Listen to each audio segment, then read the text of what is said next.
반갑습니다. 봄철 기온이 참 이렇게 많이 따스해진과 동시에 또 비도 오고 또 맑게 기었다가 특히나 벚꽃이 만발하면서 참으로 아름다운 자연을 만끽할 수 있는 그런 은혜를 하나님께서 베푸시는 것 같습니다. 오늘은 부활주일입니다. 부활주일. 보통 이제 지난 주간은 사순절 기간이라 해서 예수님이 십자가에 죽기 전까지 그 십자가에 대해서 우리 깊이 묵상하는 시간을 가지기 위해서 사순절 기간을 보통 두고, 그리고 금요일에 보통 이제 그 사순절 기간 되는 금요일에 예수님 십자가에 죽으시고, 그리고 죽으신 지 사흘 만에, 즉 오늘이죠, 이렇게 부활하신 그 사건을 우리가 깊이 또 생각해 보고 그 뜻의 의미를 우리 일상 가운데 적용해 보기 위해서 부활주일을 우리가 보통 지키고 있습니다. 특히 개혁교회에서는 이 예수님의 그 생애 주간에 관해서 특별히 이제 관심을 가지고 그 예수님이 그 생애를 통해 우리에게 주시는 그 교훈을 깊이 깨닫고 우리 일상 가운데 예수님의 생명이 우리의 생명이 되어서 실질적으로 하나님께서 영광 받으시는 그러한 삶을 위해서 또 살아가는 것이 우리 개혁교회의 그리스도인들의 삶의 모습입니다.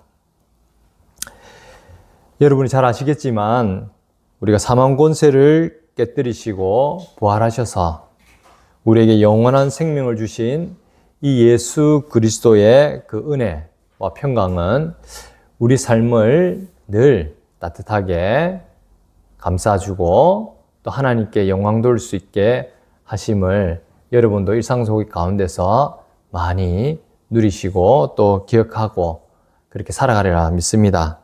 특별히 오늘 말한 대로 이 부활의 계절, 특히 부활의 주일을 또 맞이하여서 이 부활의 의미를 좀 깊이 생각해 보고자 합니다. 예수님의 십자가의 부활은 단순히 2000년 전 팔레스타인 지역에서 일어났던 그냥 과거의 한 사건이 아니죠. 이것은 우주와 역사를 뒤흔든 구속사의 중심 사건입니다. 오늘을 살아가는 우리의 존재를 완전히 새롭게 규정하는 날이기도 합니다. 그리고 이 부활의 사건으로 말미암아 실질적으로 우리가 새로운 피조물로서 이 예수님의 그 생명 가운데 연합이 되고 그리고 우리 삶을 살아가게 하는 그러한 능력임을 여러분은 누구보다 잘 아실 것입니다. 그리스도의 부활은 단지 그분이 살아나셨다라는 역사적인 사건에 머무는 것이 아닙니다. 그 부활의 생명을 얻은 우리가 이제는 어떤 존재로 살아가야 하는가라는 실존적이고도 사명적인 질문을 우리에게 던져주는 것이죠. 오늘 본문에서 사도 바울은 자기 자신을 단순히 그 종교적 소비자가 아니라 복음의 일꾼으로서 고백하고 있습니다. 이 복음의 일꾼이라는 이 고백, 바울의 고백은 바울에게만 그치는 것이 아니라 실질적으로 우리 가운데도 동일하게 적용되는 그러한 고백일 줄 믿습니다. 오늘 말씀을 통해서 참된 복음의 일꾼이 누구이고 또 부활의 생명이 우리를 어떻게 변화시키는지 또 깨닫고 또 그 은혜 가운데 하나님께 영광 돌릴 수 있는 저와 여러분 되시기를 주님의 이름으로 축원합니다. 우선 우리가 복음의 일꾼이라 할 때 오늘 본문에서는 첫 번째로 이렇게 말하고 있습니다. 복음의 일꾼은 그리스도의 고난에 참여하는 자다. 뭐라고요? 복음의 일꾼은 그리스도의 고난에 참여하는 자다. 골로새서 1장 24절에서 바울은 놀라운 고백을 합니다. 나는 이제 너희를 위하여 받는 괴로움을 기뻐하고 그리스도의 남은 고난을 그의 몸된 교회를 위하여 내 육체에 채우노라. 여기서 괴로움에 해당하는 헬러가 딜립시스라는 말인데 이것은 단순히 마음의 슬픔, 괴로움을 뜻하는 것이 아닙니다.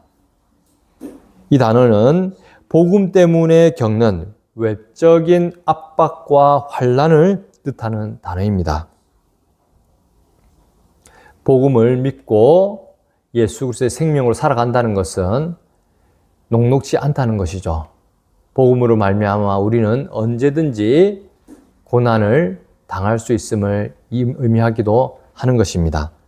그리고 채운다라는 뜻의 안타나플레로라는 이 단어는 누구의 뒤를 이어서 미치지 못한 것을 마저 채운다라는 의미를 가지고 있어요. 누구의 뒤를 이어서 마저 미치지 못한 것을 마저 채우는 것. 그런 의미를 가지고 있는 단어입니다. 근데 이 말씀을 보면 우리가 언뜻 오해할 수도 있습니다. 그리스도의 고난에 남은 부분이 있단 말인가? 그리고 예수님의 십자가 대속이 불완전한 말인가? 라고 우리가 또 의문을 둘 수가 있죠.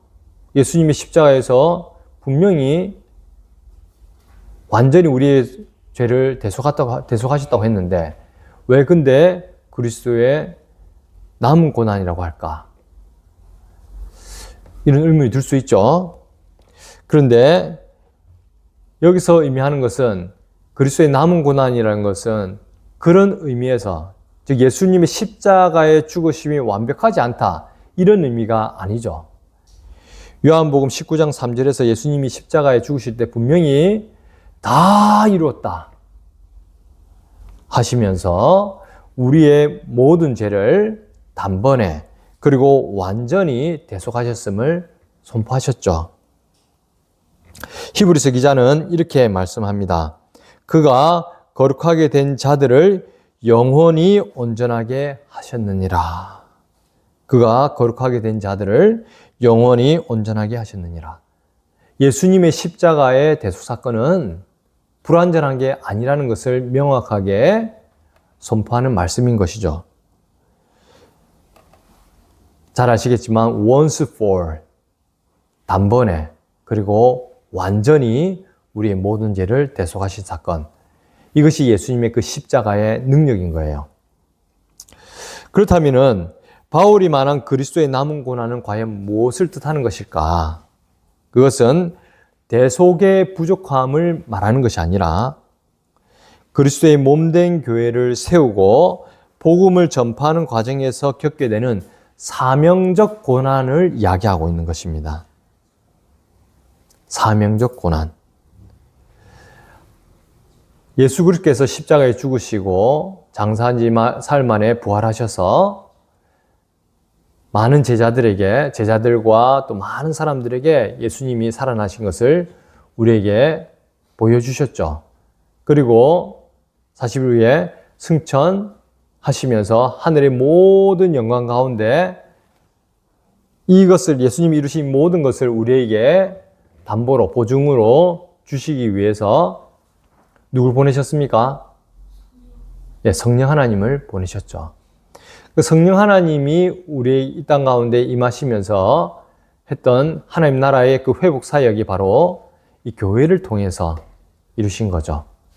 사도행전에 잘 나타나지만 교회를 통해서 하나님께서는 하나님 나라를 회복하는, 하나님 나라가 임하는 것을 드러내시는 그러한 놀라운 은혜를 우리는 확인할 수 있습니다. 그런데 이 교회가 세워지고 하나님 나라가 이 회복되는 그 과정에서 보면 진통이 있어요. 그냥 이루어지는 것이 아니죠. 하나님 나라를 무너뜨리기 위해서 늘 호시탐탐 하나님의 백성들을, 하나님을 대적하는 사단의 세력들이 다양한 모습으로 그리스도인들을 핍박하고 또 멸시하고 다양한 환난을 줬던 것이 우리가 역사적인 사건이고, 그것은 오늘날 우리에게도 동일하게 적용되는 내용입니다. 실질적으로 바울 자신이 어땠습니까? 하나님의 교회를 핍박하는 자였지 않습니까? 그럼에도 불구하고 예수님께서는 다메섹 도상에서 바울에게, 그 당시에는 사울이었죠. 사울에게 네가 어찌하여 나를 박해하느냐 라고 말씀하시면서 바울을 이제 새롭게 거듭나게 하는 그러한 사건을 우리는 기억하고 있을 것입니다. 그렇기 때문에 바울은 이 교회를 위해서, 하나님 나라를 위해서, 주와 복음을 위해서 고난 받는다는 것이 어떤 의미인지 누구보다 잘 알았던 거죠. 왜냐? 본인이 교회를 핍박하고 고난 주는 그런 주체였기 때문에. 당연히 자기 또한 예수 그리스도로 인해서 이제는 주와 복음을 위한 이 사명을 감당해 갈 때 과거에 자기와도 같이 자기에게 멸시하고 핍박을 하는 그러한 세력이 있고 자기 또한 이 복음을 위해 고난을 받을 수밖에 없음을 누구보다 잘 알았던 것입니다. 그러므로 복음의 일꾼은 그리스도의 고난에 연합된 자라고 할 수 있는 것이죠. 우리 주님께서는 누구든지 나를 따라오려거든 자기를 부인하고 자기 십자가를 지고 나를 따를 것이니라 라고 말씀하셨죠. 예수님을 따르려고 하면 어떻게 해야 된다고요? 자기를 부인하고 자기 십자가를 지고 나를 따를 것이니라. 우리가 십자가라는 것은 죽음을 의미하죠. 죽음. 아픕니다. 고통스럽고 힘든 부분이 분명히 있죠. 그리고 자기를 부인한다는 것 자체도 뭡니까? 자기 죄된 본성을 끊임없이 예수 그리스도의 그 십자가 앞에 우리가 내려놓고 엎드리고 또 십자가에 못 박는 그 과정들은 우리 인간으로서는 감당할 수 있는 것들이 아니죠. 하지만 하나님께서는 이 모든 고난의 과정을 통해서 오히려 예수 그리스도와 누리게 되는 그 놀라운 영광의 기쁨들, 그 은혜들을 통해서 넉넉히 이러한 고난을 감당하게 하시는 그런 은혜를 여러분도 또 누려가시리라 믿습니다. 사도 바울 역시 로마서 8장 17절에서 우리가 그리스도와 함께한 상속자라면 그와 함께 영광을 받기 위하여 고난도 함께 받아야 할 것이다 라고 선포하고 있죠. 복음의 일꾼은 편안함과 안일함을 구하는 자가 아니라 교회를 위해, 복음을 위해 예수 그리스도와 함께 고난을 겪음으로써, 그러니까 이것도 그냥 겪는 것이 아니고 오히려 부활의 그 영광을 바라보며 기쁨으로 이 고난을 감당하는 자들이 바로 복음의 일꾼이다 라고 오늘 말씀을 통해서 우리는 확인할 수 있는 것입니다. 그리고 두 번째로 복음의 일꾼은 하나님의 경륜을 맡은 청직이다 라고 할 수가 있습니다. 25절에 보면 바울이 이렇게 말을 하고 있죠. 내가 교회의 일꾼 된 것은 하나님이 너희를 위하여 내게 주신 직분을 따라 하나님의 말씀을 이루려 함이라. 내가 교회의 일꾼 된 것은 하나님이 너희를 위하여 내게 주신 직분을 따라 하나님의 말씀을 이루려 함이라. 여기서 일꾼이라는 헬라어는 디아코노스라고 합니다. 이것은 식탁에서 시중을 두는 종이나 섬기는 자를 뜻하는 말이죠. 또한 직분으로 번역된 헬라어 오이코노미아라는 것은 집안을 관리하는 청지기의 직무를 이야기하고 있어요. 또 다른 표현에는 또 그런 경륜이라는 뜻도 있는데 이 두 단어를 합치면 복음의 일꾼은 대단한 권력자가 아니라 하나님의 위대한 구속적 계획인, 즉 경륜, 하나님의 그 다스림이죠. 그 하나님 그 다스림에 따라서 하나님께서 맡기신 그런 사명들을 신실하게 수종드는 청지기라는 의미를 가지고 있는 것입니다. 하나님의 위대한 경륜은 무엇입니까? 그것은 에베소서 1장 10절에서 말씀하고 있죠. 하늘에 있는 것이나 땅에 있는 것이나 다 그리스도 안에서 통일되게 하려 하심이라. 죄로 인해서 파괴되고 나누어진 단절이었던 만물을 예수 그리스도의 십자가와 부활로 다시 회복하고 특히 이렇게 원수되었던 것을 하나 되게 하시는 거대한 구속의 역사, 이것이 바로 하나님께서 말하는 경륜이죠. 구속 경륜이죠. 또 다른 표현하면 하나님 나라 회복. 근데 그 과정에는 깨어진 관계의 회복을 통해서 하나님 나라를 회복하시는 그러한 것이 바로 하나님의 그 구속 경륜이라고 우리는 이해할 수 있습니다. 복음의 일꾼은 바로 이 비밀, 깨어진 관계의 회복을 통해서 하나님 나라를 이루어가는 그러한 하나님께서 맡기신 이 사명을 감당함으로써 이 복음의 놀라운 능력을 세상 가운데 드러내는 그러한 부름을 받은 자들이 바로 복음의 일꾼이라는 거죠. 벨직 신앙고백서 제27조와 웨스트민스터 신앙고백서 제25장은 교회가 구원의 지상기관이며 하나님께서 교회를 통해 구속의 은혜를 베푸신다고 고백하고 있습니다. 하이델베르그 요리문답 65문은 성령께서 복음의 선포를 통해서 우리 마음에 믿음을 일으키신다라고 가르치고 있죠. 이런 것처럼 하나님께서는 천사를 통해 복음을 전하는 것이 아니라 흠많고 연약한 이 복음의 일꾼된 우리를 부르시고 또 일꾼 삼으셔서 성령의 역사로 하나님의 말씀을 성취해 가고 계신 것이죠. 우리는 그저 하나님의 은혜로 그런 부름을 받고 그 정직이답게 하나님께 주시는 그 부름의 상을 따라서 또 하나님께 주시는 그 직분에 따라서 이 복음을 위해 헌신하는 그러한 복음의 일꾼인 것이죠. 그래서 우리는 이 거룩한 청지기 직분을 맡은 영광스러운 복음의 일꾼이라는 그러한 정체성에 대해서 자랑스러워할 필요가 있는 것입니다. 세 번째로 복음의 일꾼은 부활의 능력으로 살아가는 자들입니다. 빌립보서 3장 10절에서 바울은 자신이 가장 깊은 영적 갈망을 토로하고 있습니다. 내가 그리스도와 그 부활의 권능과 그 고난의 참여함을 알고자 하여 그의 죽으심을 본받아.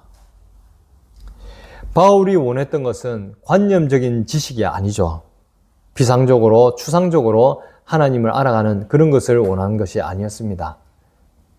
하나님 나라에 대한 개념도 죽고 난 다음에 어디 가는 먼 훗날의 이야기가 아니라 오늘, 지금 이곳에 하나님의 뜻이 이루어지고 하나님 나라가 임하는 그러한 복음의 능력을 갈망하면서 살았던 자였죠.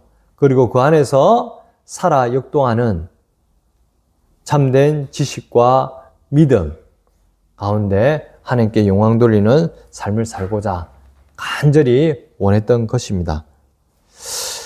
여기서 보면은 그 고난의 참여함을 알고자 하여 바울이 고백했던 것처럼 내가 그리스도와 그 부활의 권능과 그 고난의 참여함을 알고자 하여 이 알고자 한다. 이 헬라어는 기노스코라고 하는데 이것은 체험적이고 인격적인 깊은 알을 이야기하고 있어요.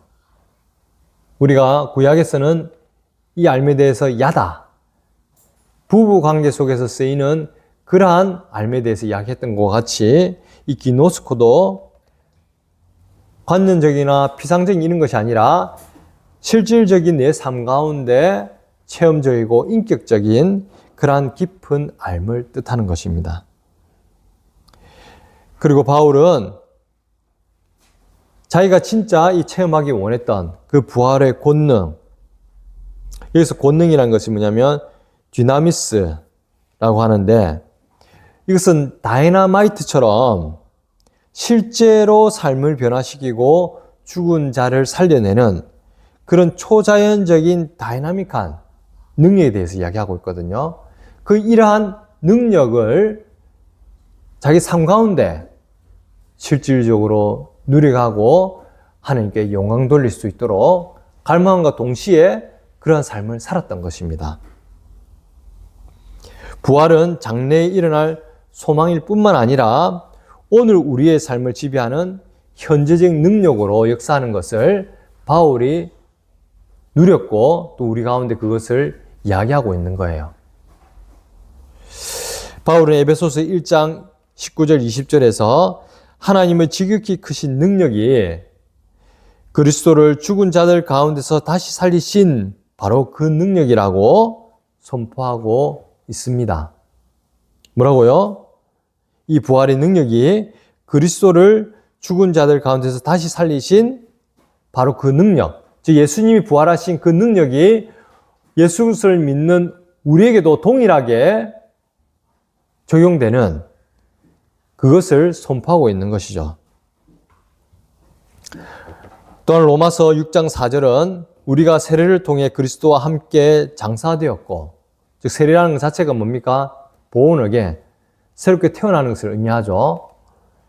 그리스도와 함께 십자가에 같이 장사되었고, 또 이는 아버지의 영광으로 말미암아 그리스도를 죽은 자 가운데서 다시 살리심과 같이 우리로 또한 그러한 예수의 부활 생명 가운데서 행하게 하려 함이라 라고 이야기를 하고 있습니다. 부활의 생명은 먼 훗날 이루어지는 그러한 능력일 뿐만 아니라 지금 현재적으로도 우리 가운데 그 부활의 생명이, 부활의 능력이 실질적으로 역동한다는 거죠. 왜? 하나님께서 그것을 뜻하시고 원하시고 실질적으로 우리 가운데 그 능력으로 살아가게 하시기 때문에 그렇다는 겁니다.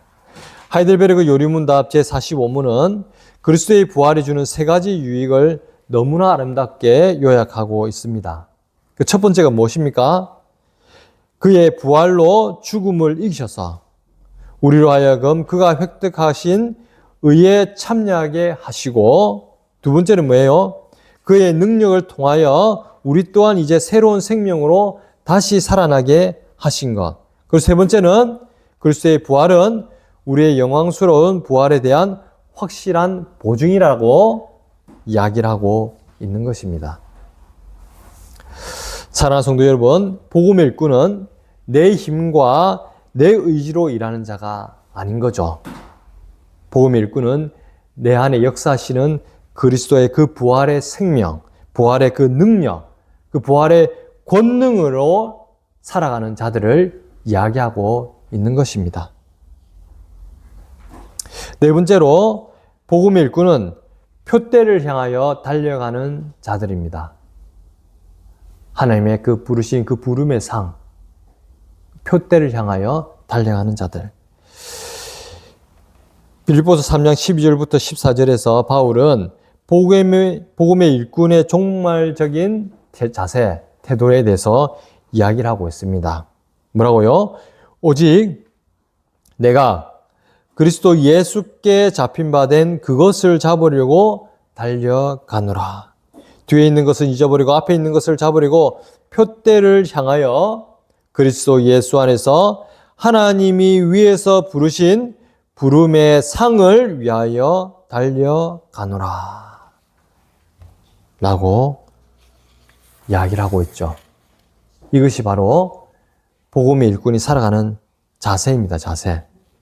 여기서 보면 달려간다.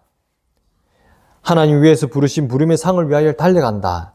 이 달려가는 것은 디오코라고 하는 건데, 이거는 뭐냐면 사냥꾼이 먹잇감을 쫓아가서 온 집중과 힘을 다해 그 사냥감을 쫓아가는 그것을 이야기하고 있거든요.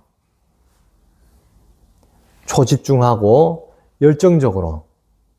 사냥꾼은 당연히 그 사냥감을 잡지 않으면 자기 생기가 유지가 안 되잖아요. 이게 생존권이 달린 거예요.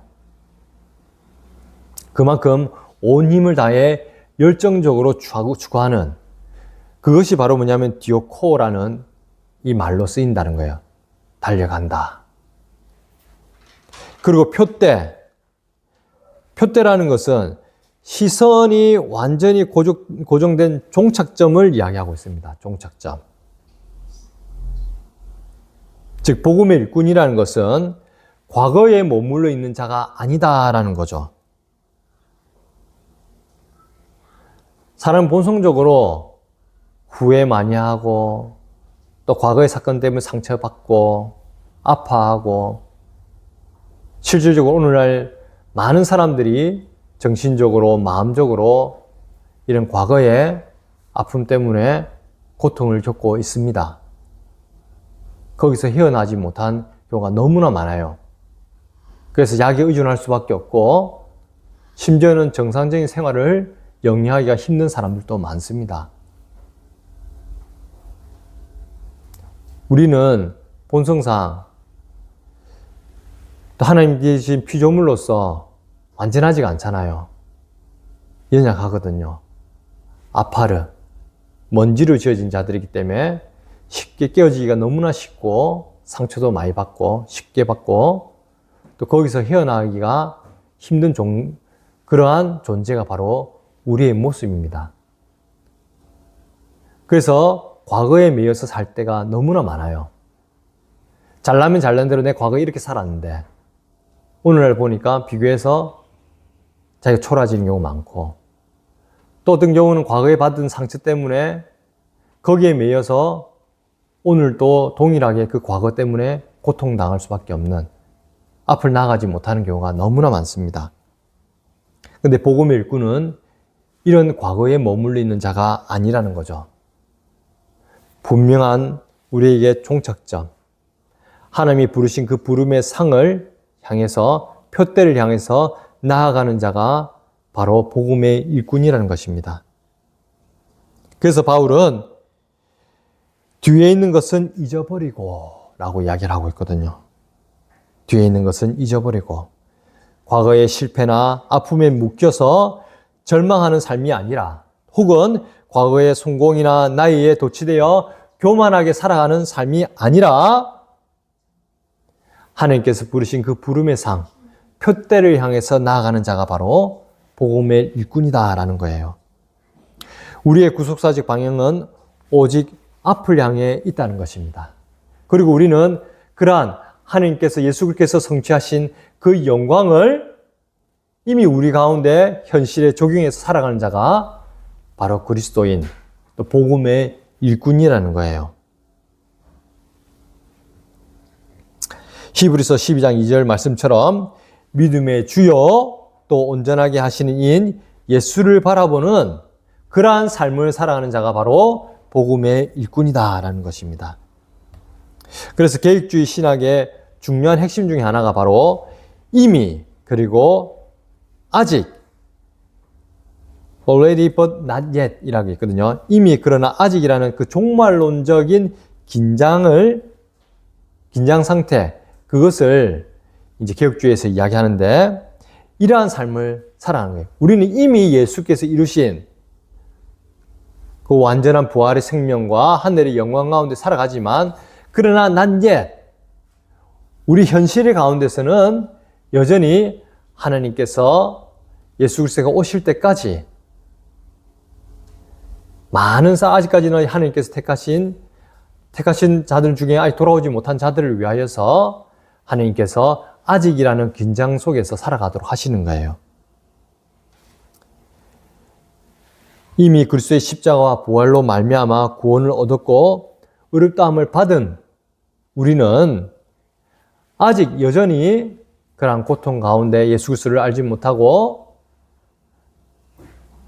이 세상 하나님의 저주와 심판 가운데 고통당하는 이런 자들을 향해서 이 가운데서도 하나님께서 구원의 은혜를 베푸시기 원하는 자들을 위해 하나님께서는 우리 가운데 그러한 완전한 영화의 단계에 이르지 못하는 그런 단계 가운데서 긴장을 가지고 살아가도록 하시는 거예요. 그렇게 우리는 주님이 부르시는 그날까지 이러한 성화의 경주, 표대를 향해서 나아가는 그러한 삶을 지속해 가야 된다는 거죠. 멈출 수가 없죠.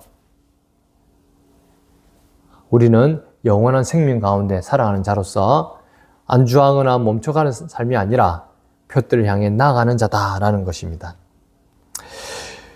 우리가 이 경주를 끝까지 완주할 수 있는 그 이유는 무엇입니까? 어떻게 우리가 이 경주를 완주할 수 있을까요? 나의 의지나 나의 힘으로 가능하겠습니까? 아니겠죠. 돌드신조 제5장에서 선언한 바 같이 성도의 견인, 즉 하나님께서 우리를 끝까지 붙드시고 보존하시는, 하나님께서 완전하게 구원을 이루시는 그 하나님의 그 은혜로 이 모든 것이 가능하다는 거예요.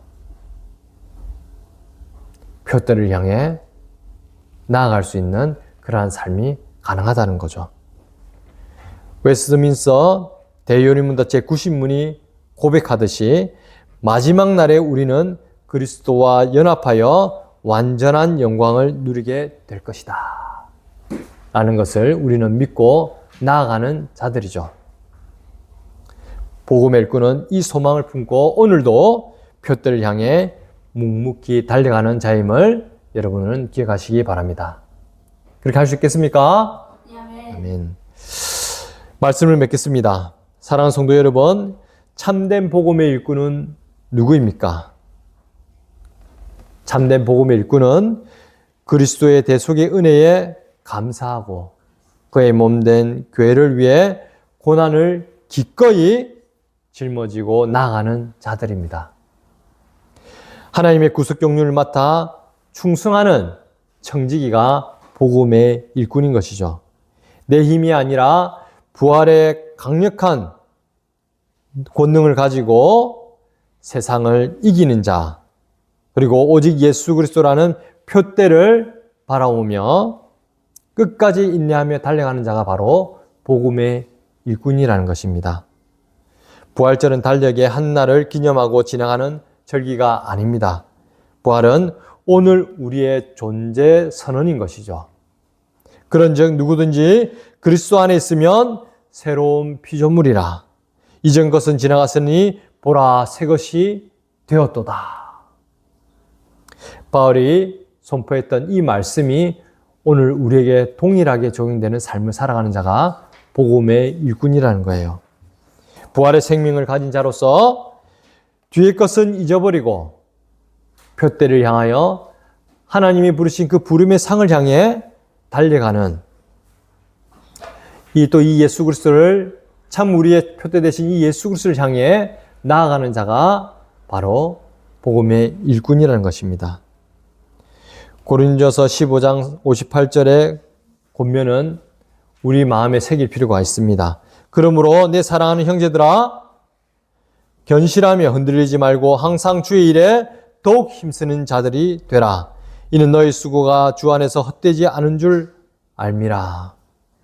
십자가의 죽으심과 부활의 생명으로 우리가 무장을 하고 하나님께서 기뻐하시는 참된 복음의 일꾼으로 살아가는 저와 여러분 되시기를 주님 이름으로 간절히 축원합니다. 기도하겠습니다.